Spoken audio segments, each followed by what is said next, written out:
What's that sound? It's For Amusement Only, the EM and Bingo Pinball podcast. Welcome back to For Amusement Only. This is Nick Baldridge. My guest today is Scott Gullicks. Scott is one of the team behind Riot Pinball, who have previously worked together to create Wrath of Olympus, which is a fully featured modern pinball machine. Scott today is here to talk to us about Dead Man's Hand, which was revealed at Expo 2017. Dead Man's Hand is a purely mechanical game, but the most intriguing aspect is that it uses a bingo-style playfield. Hi, Scott. How are you? I'm doing very well. How are you? I'm doing well, thanks. So, what was the inspiration for Dead Man's Hand? The inspiration, well, a few of my friends have some, bingo-style games, and another one of my friends has an annual event at his house, a pinball barbecue, and we always bring a bunch of games over, and one of my friends brought one of these bingo games over, and we just had a blast playing it, and I really started noticing that everybody that was at this event, whether they were, 6-year-old kids, 30-year-old women that have never played pinball before, or diehard pinheads like myself, were having a really good time playing this game. And I started playing it, and I was just, this is really fun. This is really a cool thing to do with a bunch of people. So that kind of inspired me to think about, okay, how can I get one of these games in my house? But at the same time, I'm the type of guy that I've got a limited amount of space in my game room, and they're already basically full with standard DMD type games. And I didn't really want to give up the space of a full-fledged modern pinball machine for a bingo machine. So I started thinking of ways to kind of take what I love about the bingo game and try to make it something that could be portable without taking up the space of a full bingo machine. Mm-hmm. And what did you like about the card-themed bingo layout? I used to play poker a lot through college, and when I first started working full time. So card games in general have always really resonated with me. I like playing them. I think it's a fairly straightforward rule set too, and it lends itself, I think, to a variety of different type of games that you can play on the same game. Whether you're going for trying to get just the highest hand, you can just do a single ball and go for the highest card, or you could try to play over specific hands, etc. So there's just something about, the poker theme in general resonated with me, and as an artist, when I think of poker, I think Old West, and the Old West has a lot of rich history and great visuals to pull from, which I thought was fun to really draw and recreate and bring into Dead Man's Hand. That's excellent. And speaking from the design perspective for a moment, why did you settle on a pure mechanical design? Was it for space considerations? Yeah, if space and assembly, with the Wrath of Olympus full-fledged pinball machine that I designed in the past, I know firsthand how complicated and expensive electronics get. And it was something I wanted to avoid, to make it simple, to make it actually kind of cheaper to actually build and possibly manufacture. And I really like the idea of a purely mechanical game from the perspective of being able to take it, anywhere. My wife and kids, we like to go camping. We like to go outside. This is something I can throw in the truck and put on a picnic table, and, we could play 2:00 in the morning out in the middle of the woods and have fun. So for me, really, it was, the idea of having something that, didn't rely on batteries or having to plug into the wall. Mm-hmm.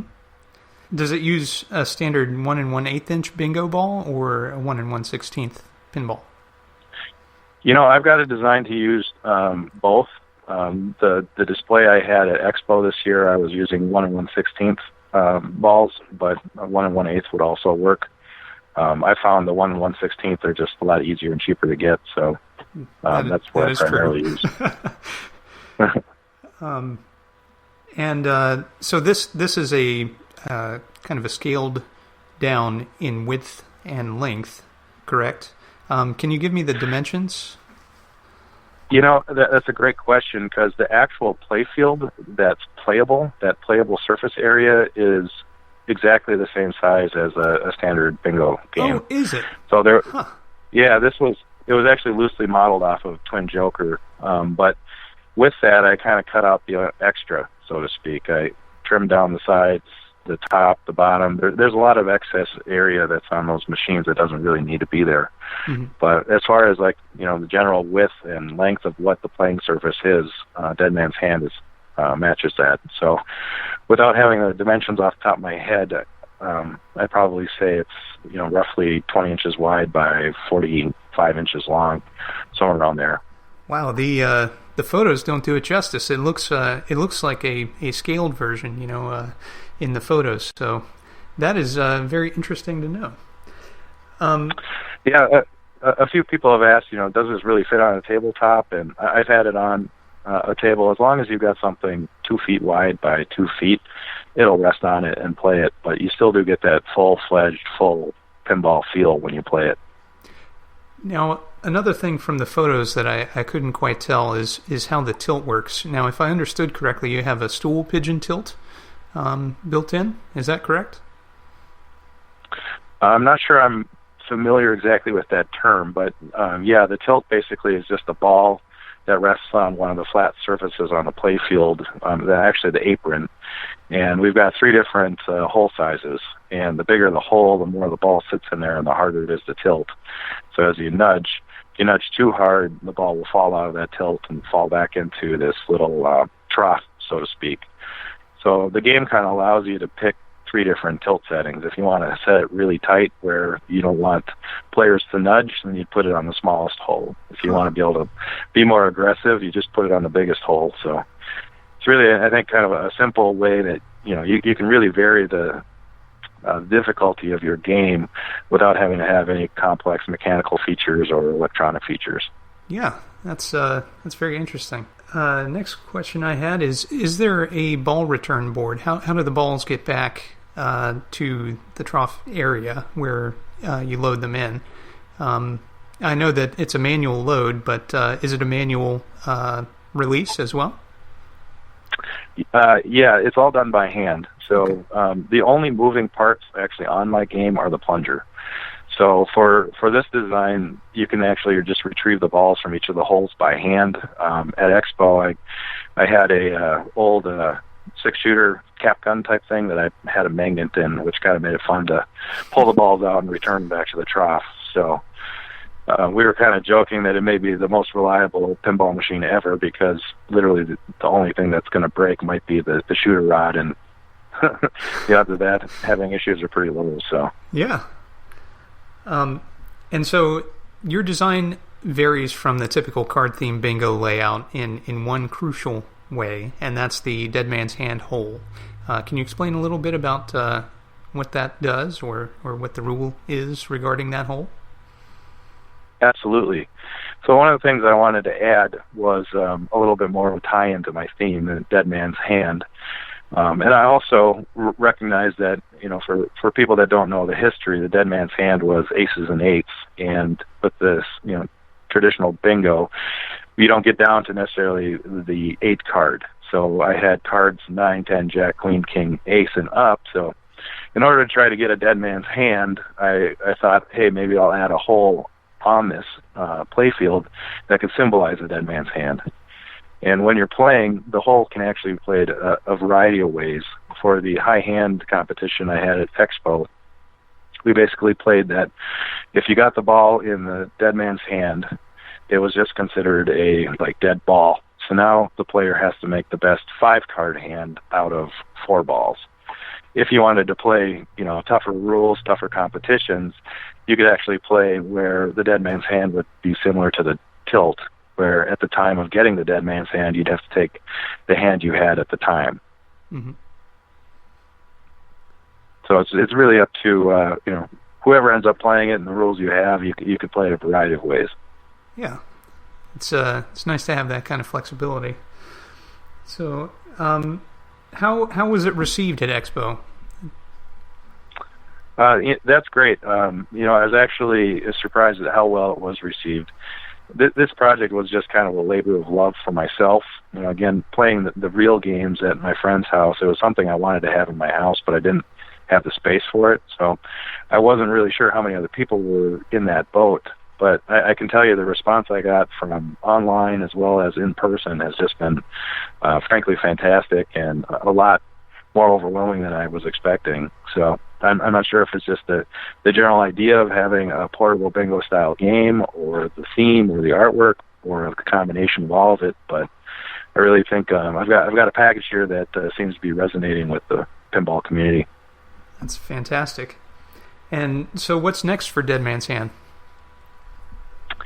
I hope to be in production. I've had a couple vendors bidding this out. If the pricing lines up and I can get this at a sale point that makes sense, I'd really like to move into production. So if anybody's got any interest in being on the interested list, so to speak, I'm not doing pre-orders or anything like that right now, but they can email me at scott@riotpinball.com, and I'll be sure to make sure that I send them an email when we get all our manufacturing and our pricing and all that stuff figured out. Excellent. So is there anything after this for Riot Pinball? Great question. Lately I've been doing a lot of work, a lot of artwork for Laserific on toppers. This was, like I said, a labor of love that I'm just trying to see if there's maybe a market for it. I alluded to my Raffle Olympus pinball before. That was a full-sized original creation from scratch pinball machine. I'm still working on avenues to try to get that manufactured. And who knows for the future. And I've seen some really clever designs on purely mechanical pinball machines with flippers. I think it'd be kind of cool if there was a portable version similar to Dead Man's Hand that actually had flippers on it that you didn't have to plug into the wall. So hard to say, but the sky's the limit as long as I get time to work on stuff. That's always the issue. Yeah, I got 2 kids at home under 4. It's been very, very challenging to do these hobbies, but when things are this fun, it makes it easy to work on stuff. That's true, and I'm sure that the kids are making excellent play testers as well. Yeah, my 4-year-old loves playing this game, so that's great. It's easy for him to beat Dad. Yeah, my kids have loved the bingos as well. So my question for you, this is just a general bingo question. I'm a bingo kind of guy, and so I saw the art package reveal and saw the playfield and said, oh my gosh, it's a new bingo. And I was immediately fascinated. But those games that you're playing with friends, do you happen to know which games they were or what features you liked about them? Or was it more of a competition camaraderie kind of deal? It was more of just a competition type of deal, but the only real bingo that I've had a chance to play, which Dead Man's Hand was kind of inspired by, was Twin Joker. Mm-hmm. So it was just fun. Like I said, it was neat to see younger kids be able to play and win and see that excitement and challenge top 10 pinball players and still beat them. It just, for me, it opens up the can of it opens up the possibilities of having all these different type of people play together and have fun and see that excitement. So it was just kind of a neat game. I agree. Well, are you? You mentioned you have a DMD collection. Do you have any love for the EMs? Yes, I actually do. A good friend of mine, Frank Gelati, the guy that's responsible for all the wonderful software on Raffle Olympus. We usually meet up at Expo every year, and I always find we end up playing EMs after EM because they're so fun and they're so quick, and to me they're a great version of pinball for playing with friends. Again, my biggest issue is I don't have a lot of space in my basement for my game room to tie up with EMs, but I find them to be fantastic for playing with friends and against other people for competition. Yeah, speaking as another person who makes games, that takes up a lot of room. So it's hard to add anything new when you know that you're going to devote some space to something else too. Is there anything you'd like to add about Dead Man's Hand? Not off the top of my head, I guess, but if you're a fan of the bingo style, or for people that haven't tried this, I recommend finding a friend or someone that has a bingo game and play it in a competition setting, because it does make a big difference. For me personally, I don't get a whole lot of enjoyment out of playing those games alone, but as soon as I start playing with a friend, it makes it a lot more fun to me than even playing standard pinball machines when I'm playing with friends. And so many times I've been stuck watching somebody play the same ball for 10 minutes, and that never happens, obviously, on a bingo game, and it will hardly ever happen on EM games. So just hoping people get out and can play some of these different games and get a new appreciation for them. I know I got my eyes opened last year when I started this project and first started playing a bingo game, so it's definitely something to check out. Excellent.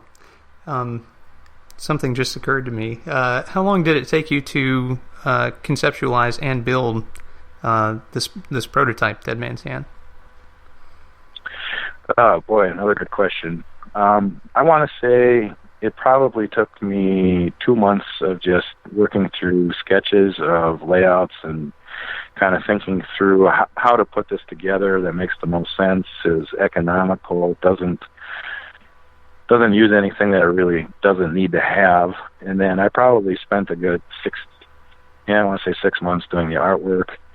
And then the last probably 2 months I've been working with some different shops to get parts made. Greg Butcher, he did a fantastic job CNC routing my playfield and my cabinet pieces and getting those to me. And, just getting everything together, probably say it took me about a year to do the whole project. That's fantastic. It's kind of crazy when I look at how simple it really is and how much time it took.